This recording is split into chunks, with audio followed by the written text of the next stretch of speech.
Erbənin ziyarəti, sübh namazı, İran ərazisi. İnşallah ki Allah'ın lütfündən əzadarı İmam Hüseyin Əleyhisselam məclisi.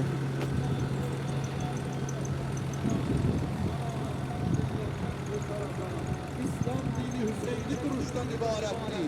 İslam'ın tarihi Muhammed'in yılı hudud. Allahümme salli ala Muhammed ve ali Muhammed. Hüseyin'in yaşattığı İslam'dır.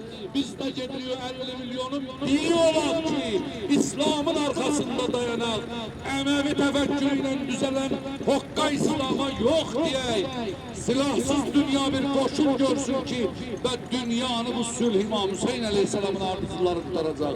Ay İmam Hüseyin Aleyhisselam'ın aşıkları. Bu seferi maddi seferden çıkardıp manevi sefere çevirək. Əsl Kərbəlayı olmayan Hüseyni olan inşallah. Hüseyni Allah bu ziyaretimizi kabul eləsin. Bilirsiniz bu karvan kimin karvanıdır? Bu karvan İmam Hüseyin Aleyhisselam'ın öz karvanıdır. Medine'den başladık bu karvanı.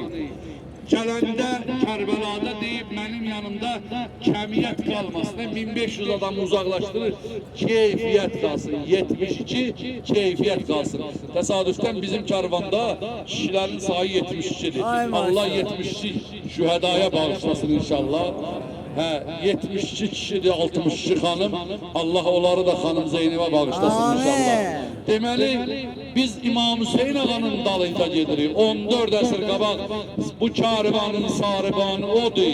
O karvanın sarıbanının dalınca gedən, o karvanı çökməyə qoymayan Şam'a, Şam'dan Kərbəlaya, Kərbeladan Küfiyə, Küfədən Şam'a, təzədən Şam'dan Kərbəlaya orada Mədiniyə aparan xanım Zeynep'in dalınca gedirik. Xanım Zeynep qoymadı İmam Hüseyin Aleyhisselam'ın səsi Kərbəlada boğulsun.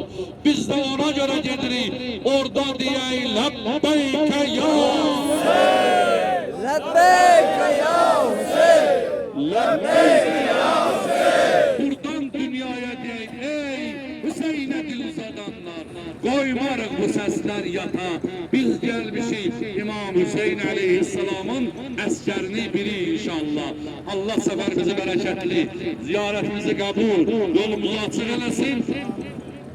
3 tane Muhammed Ali Muhammed'e salavat deyip her öz avtobustan inşallah. Allah.